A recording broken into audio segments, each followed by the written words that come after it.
1997ની સાલમાં તમે જો દુબઈ ગયા હોય, એક પણ ઊંચું મકાન નહીં, ખાલી ટ્રેડ સેન્ટર, બધા જ નાના નાના મકાનો. કાયદા કાનૂન એટલા સ્ટ્રિક્ટ કે સાધુના કપડામાં તમે બહારે જાહેરમાં ફરી ન શકો. દરેક દેશના કાયદા કાનૂનને આપણે માન આપવું પડે. એ સાચા છે કે ખોટા છે આપણે ટિપ્પણી કરવાની જરૂર નથી, પણ એ પ્રમાણે કાયદા કાનૂન હતા. આબુધાબીની અંદર તો સાધુ તરીકે અમારે જવું કે નહીં એ જ શંકા ચાલતી હતી. અને રોજ અમે મજાક કરીએ કે બાપા આપણે આબુધાબી જવું છે. બાપા કે હરિભક્તો બધા કે બાપા જવું છે જવું છે જવું છે, તો એ બધા પ્રશ્ન હતા. શક્ય નહોતું તે વખતે કાયદા કાનૂન પ્રમાણે. તે વખતે શારજાની અંદર એના રણની અંદર સ્વામી અને આપણા જે 9-10 સંતો અને 5-10 હરિભક્તો શારજાના રણમાં ગયા હતા. આનો હું સાક્ષી છું એટલે કહું છું. અને ત્યાં બેઠા હતા અને એટલી બધી રેતીની ડમરી શરૂ થઈ, સેન્ડ સ્ટોર્મ શરૂ થયો. તમારા બધાએ માથું ઓઢી અને નીચું મોઢું કરી અને તમે આમ બોલવા જાઓ ને મોઢામાં રેતી આવી જાય, આંખ ખોલાઈને આંખો બંધ. અને સ્વામીએ પછી સીધી આરતી શરૂ કરી, મારી નાખ્યા ને. જેટલી આરતી બોલો એક એક કડીમાં અંદર તમારે રેતી જતી રહે અંદર. એટલે બધા માથું આમ કરીને આરતી, જય સદગુરુ સ્વામી, એમ ધીરે ધીરે આરતી ગાતા હતા એકદમ. પછી બાપાએ પાછું ભજન શરૂ કર્યું, આજે મારે ઓરડે લે. કોઈ ગાય ના ગાય એ પરિસ્થિતિ એકદમ. પછી બાપાએ છે ને ધૂન શરૂ કરી. ધૂન કરતા કરતા સ્વામી એવું બોલ્યા, સ્વામી કે બંને દેશો નજીક આવે.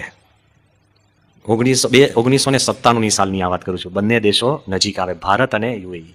સ્વામી કે તમામ દેશો નજીક આવે, ધર્મો નજીક આવે. સ્વામી કે સંસ્કૃતિ નજીક આવે. અને પછી ધીરે રહીને સ્વામી એવું બોલ્યા કે આબુધાબીમાં મંદિર થાય. અમે તો તે વખતે હસી પડ્યા છે, પણ હું વાત કરું ભગવાનનું કરવું એ કે તે વખતે માઇક જ મારા હાથમાં હતું ને મેં આ શબ્દ રેકોર્ડ કર્યા છે. કોઈ કલ્પી ન શકે. અને એનો ઇતિહાસ 2 મિનિટમાં વાત કરું કે એ તો થઈ ગયું. પછી 2001માં ગયા, પછી ગયા જુદી જુદી વાત કરીએ. 2013ની અંદર કોઈને કલ્પના જ નહીં કે મંદિર થાય, થઈ શકે કે ના થાય.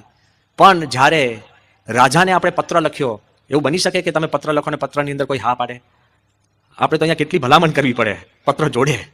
આ બાજુ રાજાને ખાલી પત્ર લખ્યો અને બાપાએ કીધું તું, બાપા કે આપણે સાચી વાત લખજો. અને આપણે તે વખતે લખ્યું કે અમને મંદિર માટે કંઈક જગા મળે એમ છે. અને ભગવાને પ્રવેશ કર્યો. તે વખતે એમને લખ્યું કે મંદિર માટે જગા મળશે આબુધાબીમાં. પણ ત્યાં પૂરું થતું નથી. વાત થાય પણ એ વાત સત્ય ઠરે તો જોગાનું જોગ આપણા ચીફ મિનિસ્ટર, પ્રાઇમ મિનિસ્ટર બન્યા. અને એમની પ્રથમ યુએઈની મુલાકાતે એમણે ફોન કર્યો કે બાપાના વખતમાં એવી વાત ચાલતી હતી કે આબુધાબીમાં મંદિર થાય. મેં કીધું હા સાહેબ. અને તે વખતે બાહોશપણે એને હિંમતથી અને મિત્ર ભાવે જ્યારે રાજાને વાત કરી, તે વખતે 2015ની સાલમાં પાક્કું થયું કે આબુધાબીમાં મંદિર માટે જગા મળશે.